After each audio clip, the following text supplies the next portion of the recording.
आणि आता बातमी आहे एनडीटीव्ही मराठीच्या इम्पॅक्टची। एनडीटीव्ही मराठीने आरटीओ मधल्या वसुली रॅकेटचा पर्दाफाश केला आणि अधिकाऱ्यांवर कारवाई झाली। एनडीटीव्ही मराठीच्या या बातमीनंतर आता वाहतूक व्यावसायिक सुद्धा पुढे आलेत आणि आरटीओ वसुली रॅकेटच्या विरोधात आवाज उठवत आहेत। नागपूरचे वाहतूक व्यावसायिक निलेश नायक यांनी यासाठी एनडीटीव्ही मराठीचे आभार मानले।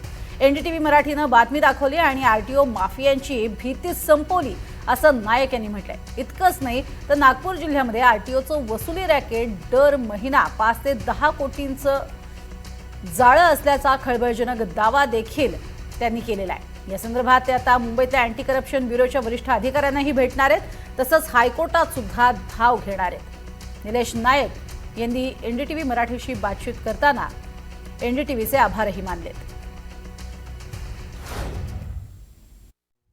सबसे पहले बहुत बहुत धन्यवाद एनडीटीवी का, जिस वजह से मैं ये एनडीटीवी में बात करने के बाद मेरा जो कॉन्फिडेंस लेवल जो बढ़ा है, जो इस खबर को जो दुनिया में जो दिखा रहे हैं एनडीटीवी से, उसमें मुझे यकीन हो रहा है कि यानी ये अगर एनडीटीवी से में अगर बात करें तो जो करप्शन चल रहा है, जो प्रॉब्लम चल रही है, वो आदमी दिल खोल के बात बता सकता है।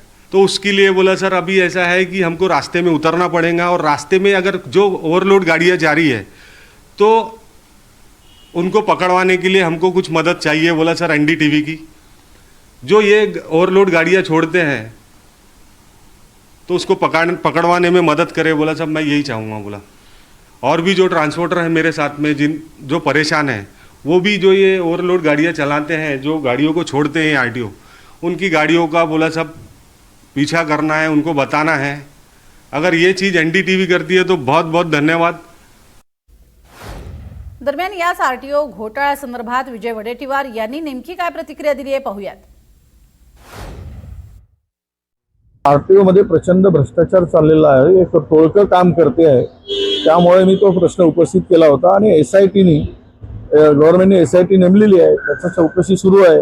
काही लोकांना सक्तीच्या रजेवर पाठवण्याचा सुद्धा निर्णय हाऊसमध्ये मंत्र्यांनी घेतलेला आहे। आता सत्ताधारी ज्या पक्षाचे मंत्री आहेत ते जर मोर्चे आंदोलन करत असतील तर याचा अर्थ स्पष्ट आहे की मी बोललं ते खरं आहे आणि इथे या सगळ्या लुटारूंना बाजूला केलं पाहिजे, त्यांच्यावर कारवाई केली पाहिजे, त्यांच्यावर एफआयआर केला पाहिजे। ही त्यांची माझी मागणी आहे, तशी त्यांची मागणी आहे।